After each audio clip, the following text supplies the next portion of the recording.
E a gente tem muito desafio entre o consumidor final e o shopper, né, nos nossos mercados. Então, a gente tem um desafio de quem vai comprar o produto efetivamente são os pais, os avós, os tios, enfim.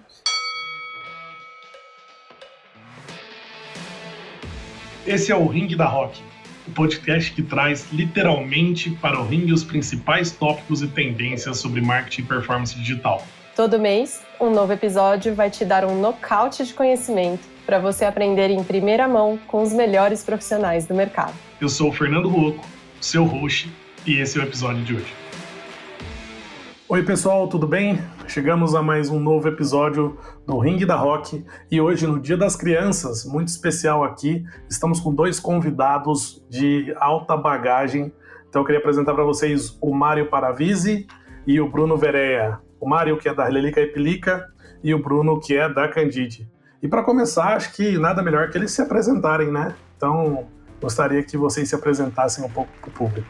Bom, prazer aí estar participando do papo com vocês. Eu sou o Mário Paravisi, sou gaúcho, natural lá de Caxias do Sul, mas já vivo aqui em Santa Catarina há quase 9 anos. Mais precisamente nos últimos 5 aqui em Jaraguá do Sul, norte de Santa Catarina, onde é a sede da nossa empresa. A minha formação é de ciências econômicas, algo que eu nunca exerci, tenho pavor, eu não sei por que cargas d'água eu fui fazer aquilo. E a minha vida profissional tomou outro rumo. Eu comecei com vendas bem no início, lá com 16, 17 anos, trabalhando na franquia de Coca-Cola lá em Porto Alegre, no engarrafador de Porto Alegre, encarregado de estatística. Depois comecei meus estudos e, até por influência do meu pai, acabei entrando no segmento de publicidade. Montei uma agência pequenininha lá em Caxias do Sul mesmo, depois vendi essa agência, fui trabalhar na MPM em Porto Alegre. MPM, dos mais antigos, aí, foi uma grande agência brasileira, com sede aí em Porto Alegre, São Paulo, Rio de Janeiro. Fiquei lá por uns quase 6 anos, depois fui para outra agência, também DCS lá em Porto Alegre, do grupo WPP, onde eu tive a oportunidade de atender grandes contas e conhecer. Acho que a publicidade te dá essa condição de você poder conviver com diversas categorias, diversos mercados. Isso te dá uma bagagem de visão de mercado que eu julgo bem interessante. E nessa profissão eu fiquei quase 26, 27 anos. Como é que eu vim parar aqui na Marisol? Nessa minha estrada aí de publicitário, eu atendi a Marisol como cliente. Acabei estabelecendo um relacionamento aqui. É uma empresa familiar, muito querida, tem 58 anos já desde a sua fundação, e no relacionamento, depois de 5 anos, recebi um convite para vir fazer aquilo que eu dizia que os outros deviam fazer, né? Então mudei de mesa e vim trabalhar aqui na Marisol, inicialmente na área de marketing, depois assumi a área de franquias, depois a área de e-commerce, e hoje eu estou como diretor de marcas, gestão de marcas, licenciamento e conteúdo, né? E aqui eu tô, então já vai completar 9 anos aqui na Marisol. Estou muito feliz aqui, não perdi o sotaque gaúcho, acho que deu para notar. Não consegui pegar ainda o catarinense, até porque tem vários sotaques aqui dentro de Santa Catarina. E é isso. Pô, senti falta do Né aí, porque você não pegou o sotaque de Santa Catarina. Não. O Né é muito forte. Mas não abandonei o bar. Então tá bom. Bruno, conta um pouquinho pra gente da sua história. Bom, eu sou de São Paulo. Eu tenho, diferente do que o Mário comentou, que ele foi influenciado pelos pais, eu tive uma influência diferente dos meus pais. Eu tenho uma mãe psicóloga e um pai psiquiatra. Então, sempre me interessei pela área, mas eles me proibiram, me fizeram fugir aí dessas áreas. E aí eu caí num mundo não tão diferente, que é o mundo do marketing, né? Eu fiz SPM, depois eu fui estudei International Business, estudei na Austrália, me formei lá também, fiz MBA aqui no INSPER. Comecei minha carreira na área de marketing, trade marketing, trabalhando na Danone. E eu sempre tive um pouco o pé na área infantil, né? Então eu trabalhei na Danone, trabalhei principalmente lá em trade marketing, e uma das marcas que a gente trabalhava era Danoninho, né? Entre outras marcas do portfólio. E aí depois eu saí da Danone e fui trabalhar na Cadbury Adams, hoje Mondelez, e entrei para cuidar de Babalu, né? Então eu comecei trabalhando com Babalu, trabalhei com Halls, trabalhei, enfim, diferentes marcas lá dentro. Tive a oportunidade da empresa de me mudar, de morar em Recife. Durante um período a gente cuidou a ideia era tratar o Norte e o Nordeste como se fosse um país, então foi uma experiência super legal de conhecer o Nordeste, conhecer esse mercado que realmente é um país dentro do Brasil. E há 14 anos atrás, um pouco despretensiosamente, enfim, pessoas conhecidas em comum, eu vim parar aqui na Candide. A gente conversou, foi até engraçado a primeira conversa e tal, então, beleza. Então, pode começar. Eu falei, mas espera, calma, como assim? Como, né? E a gente foi, assim, bem empresa familiar, né? E aí, desde então, tô aqui, super contente aqui na Candide. A Candide não tem os 58 anos da Marisol, mas a gente tem 54, então estamos quase aí. E é muito legal, assim, trabalhar com brinquedos é um negócio incrível, trabalhar com público infantil é muito desafiador, né? A gente tem que se reciclar o tempo todo, então, enfim, é um pouquinho da minha trajetória, hein? Excelente, que bom que vocês falaram dos anos aí, né? Porque a gente não se sente tão velho aqui no grupo, que a gente só tem 10, então tá tranquilo ainda. Mas falando nisso, a marca de vocês é muito forte, né? Ambas as marcas têm uma força muito grande no país. E a gente entende que a dificuldade de manter essa marca forte por tanto tempo, né? E principalmente para comunicar num ambiente infantil, que, como o Bruno falou, ele muda o tempo todo, ele é muito dinâmico, todas as referências infantis mudam o tempo todo, né? Então a gente vai de etapas de galinha pintadinha, hoje a patrulha canina, e vai mudando, e a gente tem que se adaptar a esses novos usuários que cada vez surgem com outra mentalidade. E como que é para vocês se comunicar nesse universo infantil? Quais são os elementos que vocês veem semelhantes e não semelhantes com os outros mercados aí de publicidade? É um desafio, né? Porque quando você está falando com criança e isso está ligado a consumo, você, na verdade, está falando com a criança e está falando com o tutor, o pai, enfim, o responsável dessa criança, né? Então, você tem aí dois mundos, em primeiro lugar. Depois você tem uma série de necessários cuidados, né, da comunicação para esse público. Nem vou falar da questão legal, né? Eu acho que é questão social, enfim, e você tem que ter cuidado com a comunicação. E acho que, vencido esse desafio, digamos assim, as coisas começam a ficar mais fáceis, né? A comunicação, como todas as outras categorias, teve mudanças muito, muito fortes nos últimos anos, né?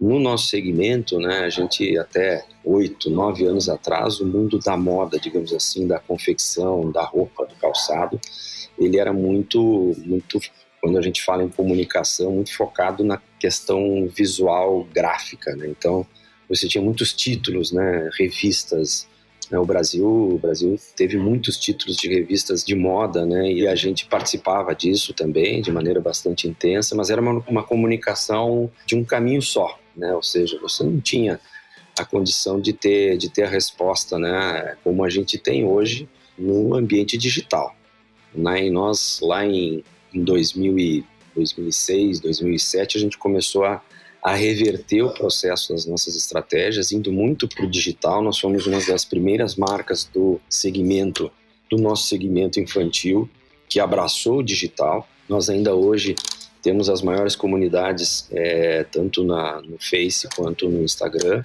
E não só, acho que nem é o mais importante você ter a maior comunidade, mas ter uma comunidade engajada. E também muito ligada a uma memória afetiva que a marca tem junto às mães, né, o que ajuda muito a gente nesse processo de comunicação, porque essas mães hoje estão aí na faixa dos seus 30, dos seus 35, dos seus 40, que foram usuárias, não é, das nossas marcas quando crianças, e hoje são pais e mães dessas crianças que também usam as nossas marcas. Então existe uma ligação afetiva aí muito forte.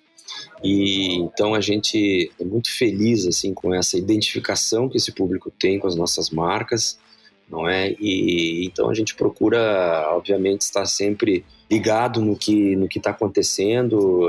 Recentemente a gente fez também uma inserção muito forte na plataforma do TikTok. Eu acho que a gente vai falar um pouco mais adiante, mas enfim, é um desafio, é diferente, eu acho, que de outras categorias, né? Acho que o Bruno também deve ter tido essa experiência lá ainda na Danone, com o Danoninho, né? Também porque também atua, né, nesse segmento aí. Então, é um desafio, mas é muito gostoso ter essa reciprocidade também do público através da conexão, né, com as marcas. Complementando, assim, a gente viveu nesses últimos anos muitas mudanças, né? Então, é interessante que pessoas que hoje, há 30 anos atrás, a hora que conteúdo para criança era amanhã do SBT, amanhã da Globo, né, o programa da Xuxa, o programa da Mara Maravilha, da Angélica, enfim. E aí foi evoluindo num caminho onde começou a pipocar a TV a cabo, lembro o começo, Cartoon Network, né, então os primeiros canais de cabo. E aí hoje em dia a gente já vê uma enxurrada de canais a cabo, se pensar só em canais infantis, hoje no cabo são... tem uns 10 canais, né? E aí começou realmente, junto com isso, começou o digital, o YouTube, os Facebooks, todas as plataformas. Então, hoje muito forte também TikTok, influenciadores. Então, o que acho que é interessante é como as plataformas mudam, né? A forma de se comunicar realmente é uma coisa que era muito focada na peça, né? No key visual, no anúncio, na revista da Recreio, enfim, hoje em dia se transforma às vezes no briefing que vai passar para uma influenciadora, por exemplo. Então é interessante ver esse dinamismo, essa mudança, tanto na questão de plataforma, na questão da forma do que as crianças consomem o conteúdo, e a gente tem muito desafio entre o consumidor final e o shopper, né, nos nossos mercados. Então, a gente tem um desafio de quem vai comprar o produto efetivamente são os pais, os avós, os tios, enfim. Mas quem muitas vezes escolhe o que quer ganhar, escolhe o presente que quer, o brinquedo que quer ganhar, é a criança. Então, existe um desafio muito grande na forma de se comunicar, porque é preciso muita... Tem, óbvio, como o Mário comentou, tem a parte legal, mas acho que mais importante que a parte legal é a parte ética, né? Então, como acertar essa comunicação sendo ético, sendo correto, preservando a infância e a inocência da criança, e todos esses aspectos que envolvem essa fase tão importante da vida das pessoas. Então, é um desafio, por isso que eu acho que é gostoso, porque a gente tem que estar o tempo todo se desafiando, procurando, vendo plataformas novas, como se comunicar, e sem esquecer, claro, o lado ético, o lado tão desafiador, delicado de trabalharmos com crianças, né, que são sempre o maior ativo de uma família, né, a parte mais importante que tem aí nos lares. Muito bom. E nesse ponto tem uma evolução também das pessoas, né? Porque a gente pega na época lá que o Compra e Batom era a propaganda que tinha na TV, que ficava forçando as crianças a pedirem para a mãe comprar batom. E hoje a gente não pode, eu não tenho mais isso por questões desse ponto de ética. E aí o desenvolvimento das gerações ele é baseado na complexidade de informações que a gente tem, né? Então a gente teve a nossa geração, uma geração que viu muita TV aberta, que não tinha TV fechada. Eu sou de uma cidade de 7 mil habitantes, TV fechada apareceu para mim e já era velho. Então, a gente tem esse tipo de público que hoje é o pai e a mãe que estão ali comprando os produtos de vocês.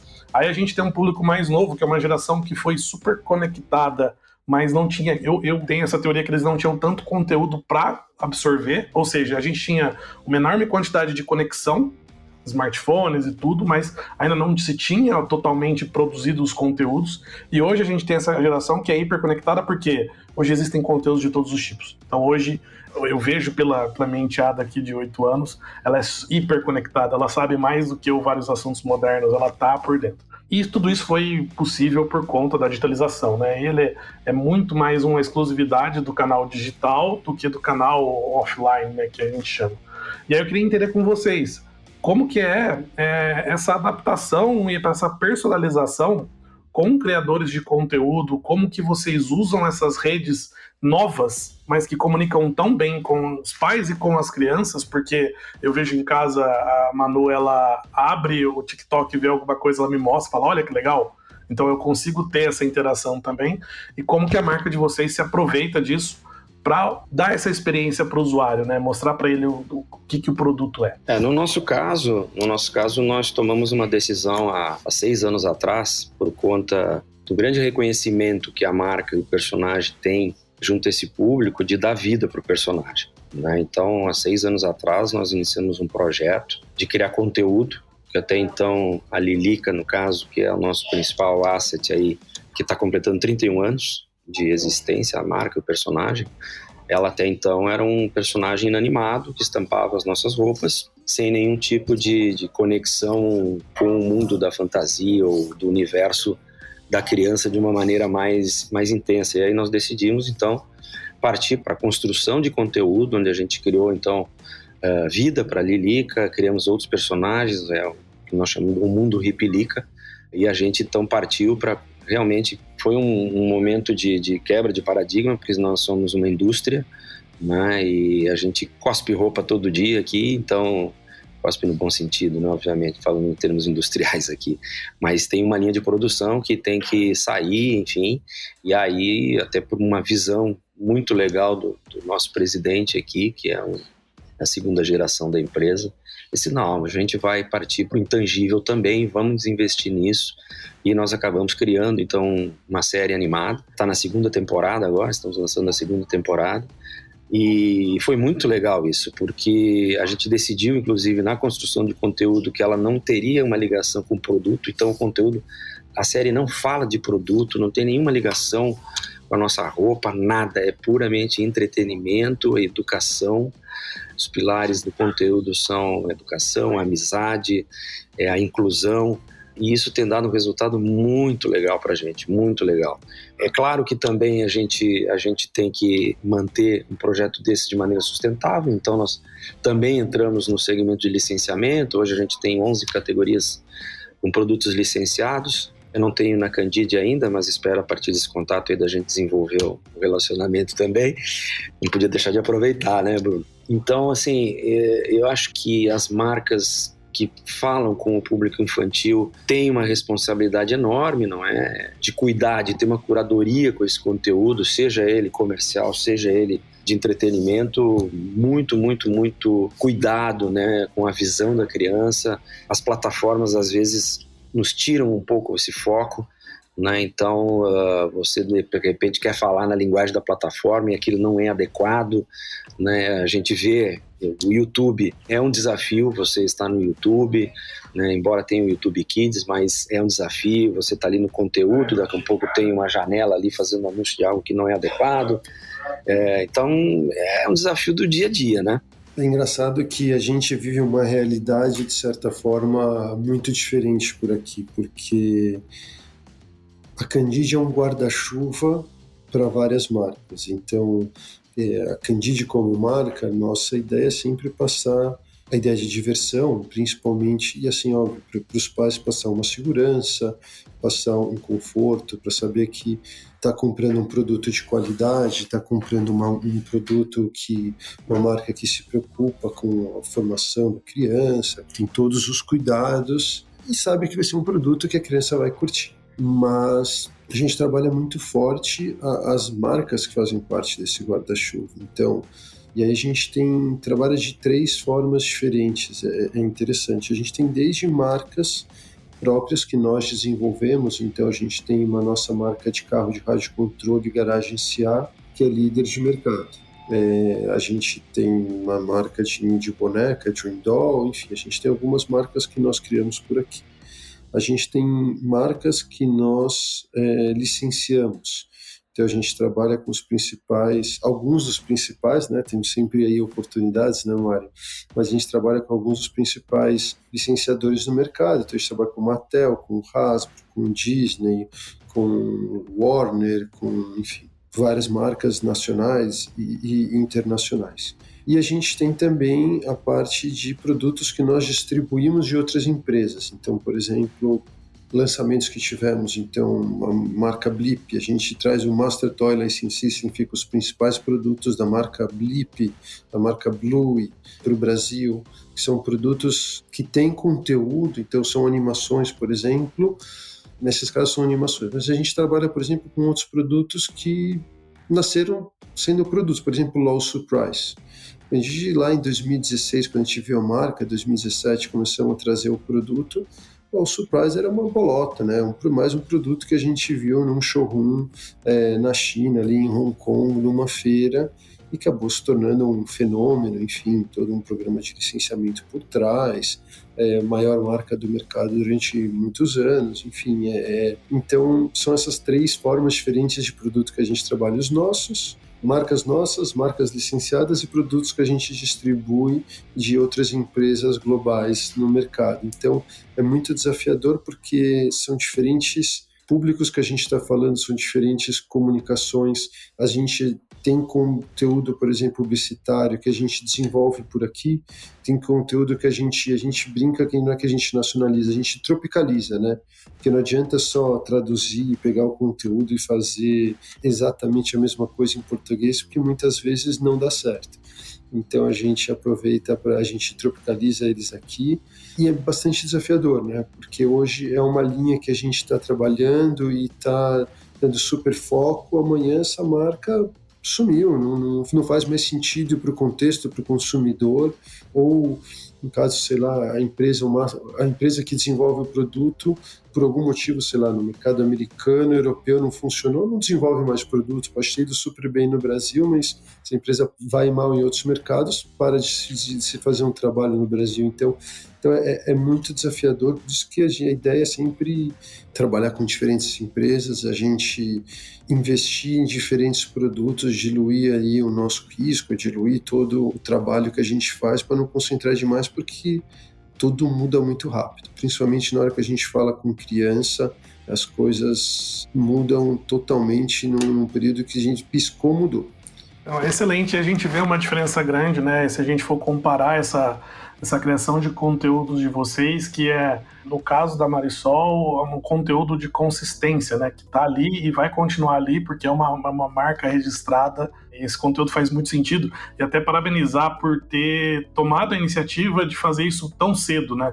Porque eu costumo falar que a gente fica em cima do muro. Então todo diretor fala assim, não, é o ovo ou a galinha? Me mostra que dá resultado, que depois eu invisto. Aí se essa mágica acontecesse, todo mundo ia ser inovador no Brasil. Verdade. Então não, você tem que investir, você tem que acreditar. Tem que arriscar. Se não der certo, você pivota, tem que arriscar. E do lado quando a gente olha para a Candide, é adaptação. Porque como tem muita coisa acontecendo, precisa se adaptar muito rápido. Então é bem legal ter essas 2 experiências diferentes, né? E a gente comentou sobre o TikTok, e eu queria escutar um pouco mais, Mário, do case de TikTok de vocês, o que vocês estão fazendo por lá. Legal.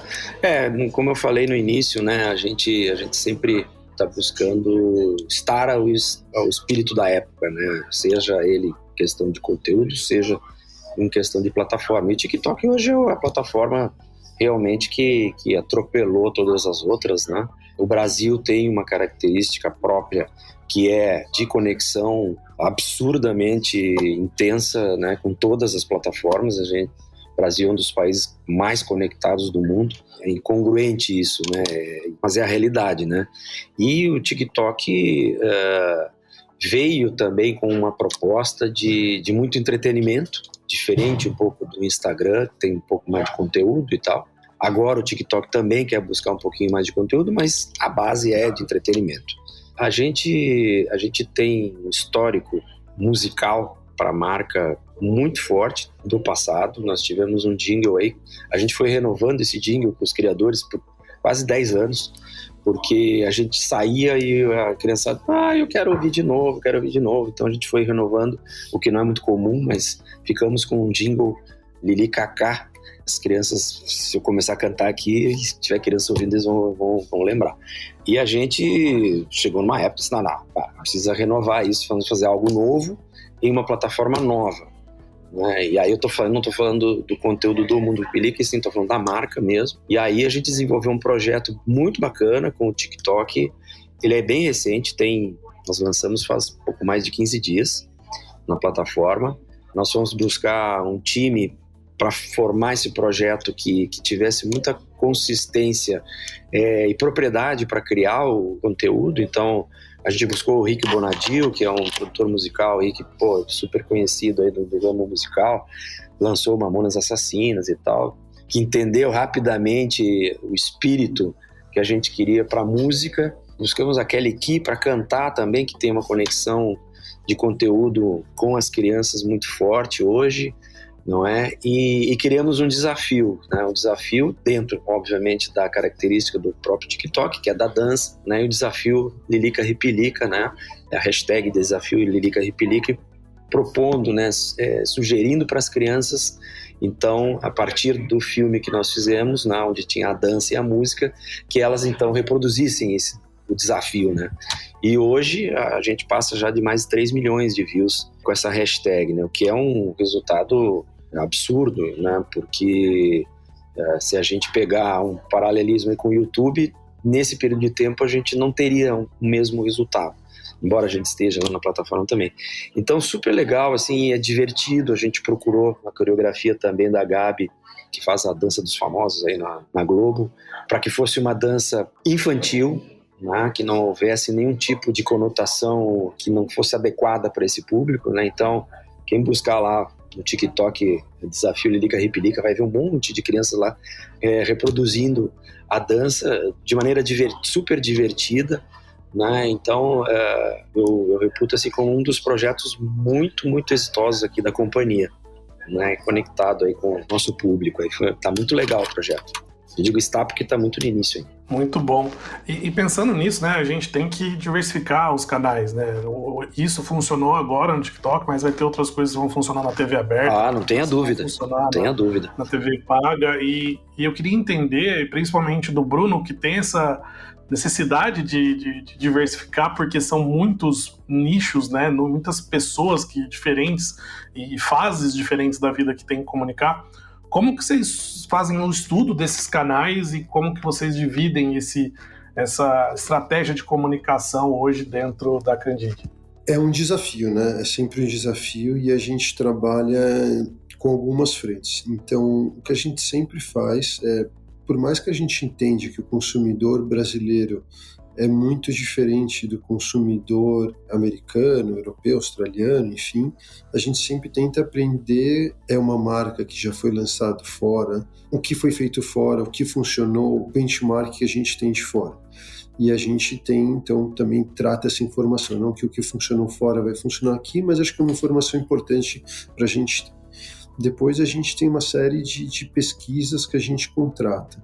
Então, a gente vai entendendo tendência para o consumidor, então desde de pesquisa que a gente contrata, até pesquisa com dados secundários, dados que já estão no mercado, e assim, até ferramentas simples como o Google Trends, por exemplo, às vezes nos diz muitas coisas interessantes, né? E a gente tem uma característica, e é muito da Candide, a gente gosta muito de estar no ponto de venda, a gente gosta muito de estar nas lojas, de conversar com o gerente, a gente tem uma equipe grande de promotores de merchandising que estão nas lojas, então a gente acompanha, a gente conversa isso bastante, e é muito interessante porque muitas vezes, antes de sair em pesquisas, antes de começar a sair nos lugares, os gerentes já sabem porque as crianças vão atrás nas lojas, começam a perguntar, já começa a ter demanda, e aí é super interessante acompanhar. Então, é uma mistura, e sem contar assim,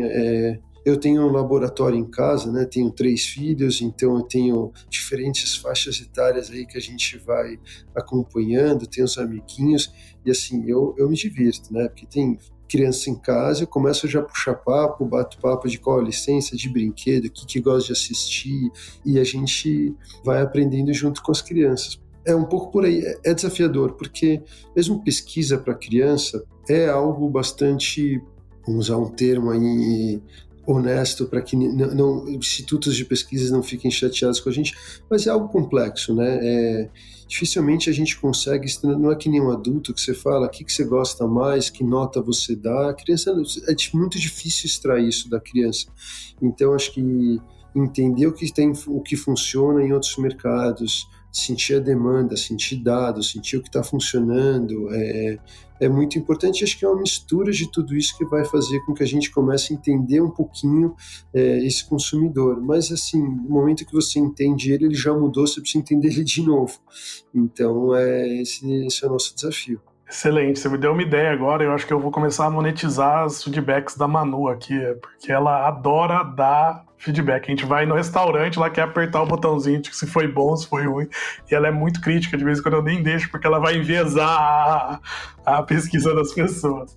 Mas muito é importante, bom. Porque é importante, que é engraçado que pesquisa no Brasil, o brasileiro é o mais paz e amor, né? Vai fazer pesquisa, os dados que estão mais satisfeitos, mais felizes com tudo, é sempre o brasileiro. Acho que o brasileiro tem essa cultura, sei lá, latina, de não criticar tanto. Então, ao contrário, incentive a Manu, deixa ela criticar, porque os lugares que estão pedindo para serem avaliados só vão evoluir com essas críticas sinceras, e nada mais sincero que uma crítica de uma criança. Ela adora mesmo, vou incentivá-la. Acho que o Brasil deve ser o único país que a gente já deve ter conseguido o NPS 100, né? Então a gente tá tranquilo quanto a isso. Pessoal, e vamos tentar mudar um pouquinho o ritmo da conversa. Eu queria falar de Dia das Crianças. Então, uma última pergunta qual era a comida favorita de vocês quando eram pequenos? Bom, vou começar aqui então. Bom, como eu falei, né, eu sou gaúcho, né? Lá nasci em Caxias do Sul e meus avós, que já não estão mais aí, mas eram naturais lá de Nova Roma do Sul, que é uma cidadezinha no interior do Rio Grande do Sul, aí acho que daí a uns 60, 70 quilômetros de Caxias do Sul, na época colônia mesmo. E eu passava uma boa parte das minhas férias escolares lá na casa dos meus avós, que eu adorava aquilo. Acho até que é uma coisa que as crianças hoje, se conhecessem, talvez complementassem a sua felicidade, enfim. E meu pai teve 7 irmãos, então a gente tinha um monte de primos, né? Alguns deles moravam ainda ali na região, então a gente ia para casa, eu ficava lá na casa da avó, e a avó fazia uma refeição que eu tenho uma memória afetiva muito boa, que era tortelli de abóbora. Para os italianos mais raiz, assim, então tortelli de zucca, né, para quem quiser identificar, que é aquela massa com abóbora dentro, né, que ainda se encontra o original ali na Serra Gaúcha, alguns restaurantes típicos ali ainda tem, e a avó passava o dia fazendo aquilo porque era um monte de criança e a gente fazia campeonato, quem comia mais tortelli. Né? E no outro dia, obviamente, metade dos primos passavam mal, né? Porque a gente comia muito mais além da conta. Então essa é a minha lembrança assim, de comida de infância. Eu adoro, né? E quando eu vou lá pro interior, lá eu procuro ir num restaurante que tenha, embora não seja daquele da minha avó, mas é bastante parecido. Olha, vou te falar assim, é difícil dizer uma comida favorita. Realmente, assim, minha avó também era uma cozinheira de prato cheio. A minha família somos judeus, né? Tem origem judaica, então tem algumas comidas típicas que minha avó fazia, que é um negócio que eu não encontro mais, assim, tão gostoso.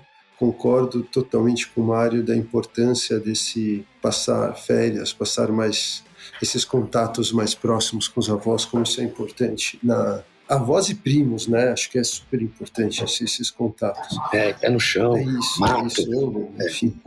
Não, é muito bom, muito importante seria que as crianças entendessem o valor que tem estar com os avós, como a gente entende depois que a gente perde eles, né? Mas, enfim, acho que, sim, minha avó também fazia uma massa que era especial, eu gostava muito, era o fettuccine al funghi, então era uma massa com molho branco, aquele cheio de creme de leite, manteiga, com cogumelos também, que acho que era uma coisa especial, não conseguia achar outro como ela fazia. Pô, 15 para meio-dia agora.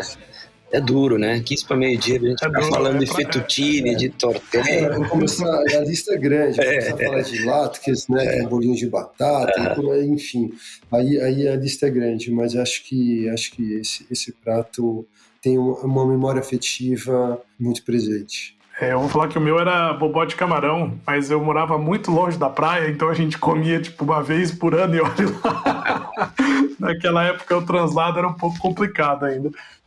Pessoal, muito obrigado. Eu queria muito agradecer a participação de vocês aqui no podcast da Rock. Gostaria que vocês terminassem fazendo agradecimentos aí, falando uma despedidinha.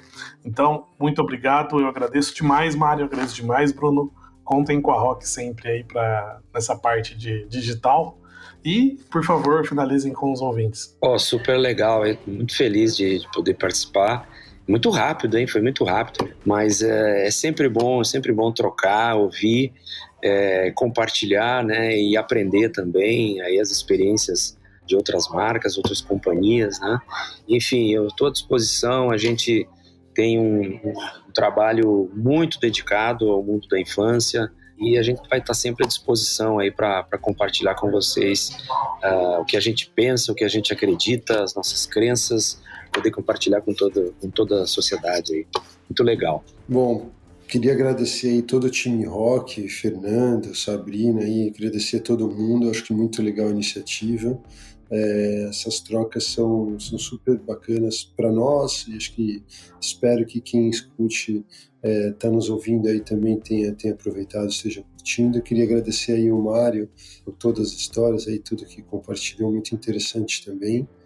Agradecer aí todo mundo e falar para todo mundo não esquecer que dia 12 de outubro está chegando, Dia das Crianças está aí. Não esqueçam de comprar presentes para os seus filhos, netos, sobrinhos e todo mundo, né? O mercado agradece. Faço minhas as suas palavras.